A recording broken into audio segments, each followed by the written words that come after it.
Hello दोस्तों, welcome you all to everything at one. आज की इस वीडियो में आप सभी का स्वागत है। आज की वीडियो में हम बात करेंगे बांग्लादेश आर्म फोर्सेस से जुड़ा हुआ एक बहुत ही महत्वपूर्ण टॉपिक के बारे में। तो क्या है ये पूरा मामला, सब कुछ जानेंगे आज की वीडियो में। तो चलिए बिना किसी देर करते हुए शुरू करते हैं आज का वीडियो।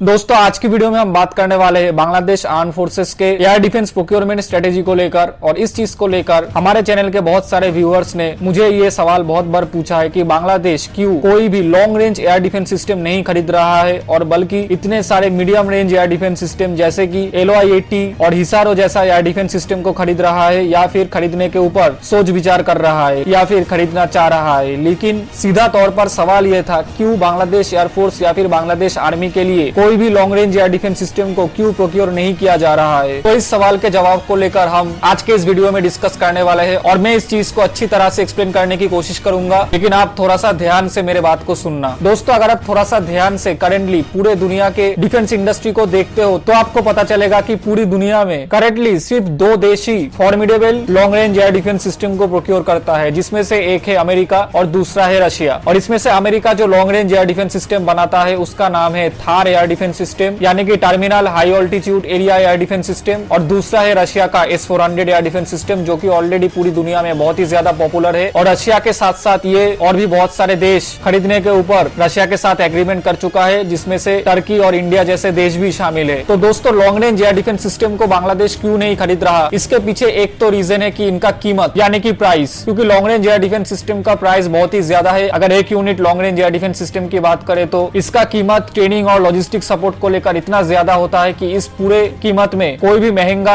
वेस्टर्न फाइटर जेट्स एक स्क्वाड्रन के करीब मिल जाएगा। लेकिन बांग्लादेश के रिक्वायरमेंट को देखकर अगर इस प्राइस की पॉइंट को हम ओवरलुक भी करें, यानी कि बांग्लादेश का इकोनॉमी जिस तरह से ग्रो कर रहा है, जैसे जैसे बांग्लादेश का GDP आगे बढ़ रहा है, तो इस तरह का एयर डिफेंस सिस्टम खरीदना अगले 3 या 4 साल के अंदर बांग्लादेश के पास कोई इतना बड़ा प्रॉब्लम नहीं होगा। तो बांग्लादेश अगर इस प्राइस को अफोर्ड करके इन दोनों एयर डिफेंस सिस्टम से किसी एक को खरीदता भी है, तो उसके बाद बांग्लादेश के सामने एक बहुत ही बड़ा प्रॉब्लम क्रिएट हो जाएगा। क्योंकि आप सभी को पता है, अमेरिका और रशिया जब कोई देश को अपना कोई सोफिस्टिकेटेड और एडवांस टेक्नोलॉजी से बनाया हुआ डिफेंस इक्विपमेंट को बेचता है, तो दूसरा देश उस देश के ऊपर बहुत ही ज्यादा नाराज हो जाता है। जैसे कि अगर मान लीजिए कि बांग्लादेश अमेरिका से थार एयर डिफेंस सिस्टम को खरीदता है, तो रशिया के साथ बांग्लादेश का जो रिलेशन है उसमें बहुत ही ज्यादा गिरावट देखने को मिलेगा। यानी कि रशिया के साथ बांग्लादेश का जो रिलेशनशिप है वो बहुत ही ज्यादा डिटोरिएट कर जाएगा। और रशिया के साथ बांग्लादेश का रिलेशन ज्यादा डिटोरिएट हो, ये बांग्लादेश कभी नहीं चाहेगा, क्योंकि रशिया के साथ बांग्लादेश का बायलैटरल मिलिट्री रिलेशनशिप और इकोनॉमिक रिलेशनशिप दोनों ही बहुत ही अच्छा है। और बांग्लादेश के तीनों फोर्सेस यानी कि बांग्लादेश आर्मी, बांग्लादेश एयरफोर्स और बांग्लादेश नेवी बहुत सारे रशियन डिफेंस इक्विपमेंट को इस्तेमाल करता है। और अगर इन सब डिफेंस इक्विपमेंट का स्पेयर पार्ट्स डिलीवरी या फिर मेंटेनेंस रशिया बंद कर देता है, तो इसका इफेक्ट बांग्लादेश के आर्म फोर्सेस को झेलना पड़ेगा। और अगर दूसरी तरफ मान लीजिए कि बांग्लादेश रशिया के पास से advance S-400 air defence system को खरीदता है, तो आप सभी को पता है कि अमेरिका के साथ बांग्लादेश का रिलेशनशिप बहुत ही ज्यादा डिटोरिएट कर जाएगा।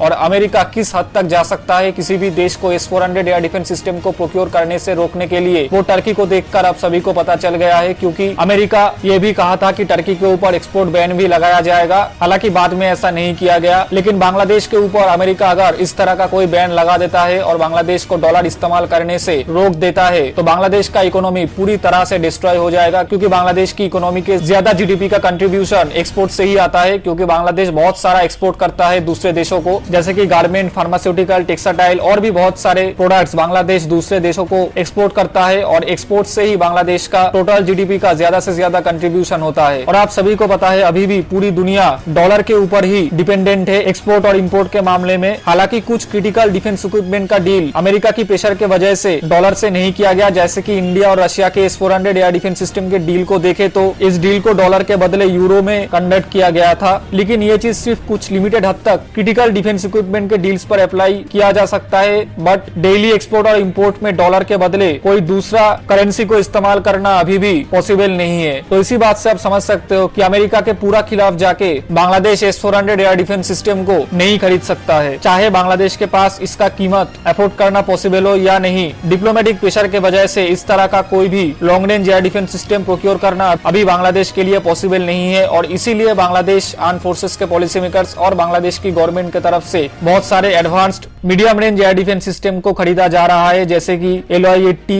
हिसारो, या फिर ऐसा भी बताया जा रहा है कि अमेरिका के पास से पैट्रियट एयर डिफेंस सिस्टम को भी प्रोक्योर किया जा सकता है आगे आने वाले टाइम में। लेकिन मुझे ये लगता है कि आगे आने वाले 5 या फिर 10 साल के अंदर अमेरिका और रशिया के अलावा बहुत सारे देश long range air defence system को बनाने में सक्षम हो जाएगा। और long range air defence system का मतलब मैं ये बताने की कोशिश कर रहा हूँ कि उस एयर डिफेंस सिस्टम का रेंज 100 किलोमीटर से ज्यादा होगा, यानी कि मैक्सिमम रेंज 100 किलोमीटर से ज्यादा होगा। और जैसे जैसे पूरी दुनिया का डिफेंस इंडस्ट्री आगे बढ़ रहा है, टेक्नोलॉजी का इवोल्यूशन हो रहा है, मुझे उम्मीद है कि अमेरिका और रशिया के अलावा बहुत सारे देश इस तरह का एयर डिफेंस सिस्टम जरूर बना पाएगा और बना लेगा भी, क्योंकि बहुत सारे देशों को long range air defence system का जरूरत है। और ये बांग्लादेश का जो प्रॉब्लम है, ये प्रॉब्लम दूसरे देशों के लिए भी एप्लीकेबल है, यानी कि अमेरिका और रशिया में से किसी एक देश के पास से इस तरह का long range air defence system procure करना बहुत ही ज्यादा प्रॉब्लमेटिक है। और ये प्रॉब्लम तभी सॉल्व हो पाएगा जब और भी बहुत सारे देश इस तरह के long range air defence system को प्रोक्योर करने में सक्षम होंगे। तो मुझे लगता है मैं आप सभी को पूरी तरह से एक्सप्लेन कर पाया हूँ कि अभी क्यों बांग्लादेश की गवर्नमेंट की तरफ से कोई भी long range air defence system को बांग्लादेश आर्म फोर्सेस के लिए प्रोक्योर नहीं किया जा रहा है। तो यही था आज का ये पूरा वीडियो। अगर आपको वीडियो अच्छा लगा तो प्लीज इसको लाइक कीजिए, अपने दोस्तों के साथ ज्यादा से ज्यादा शेयर कीजिए और हमारे चैनल को सब्सक्राइब कीजिए। और इस पूरे मामले में आपका क्या कहना है वो नीचे कमेंट बॉक्स में कमेंट करके बताइए। और ये वीडियो आपको कैसा लगा वो भी नीचे कमेंट बॉक्स में कमेंट करके बताइए, क्योंकि आपका फीडबैक हमारे लिए बहुत ही ज्यादा महत्वपूर्ण है। तो इस वीडियो के लिए इतना ही, मिलेंगे अगले वीडियो में, तब तक के लिए धन्यवाद।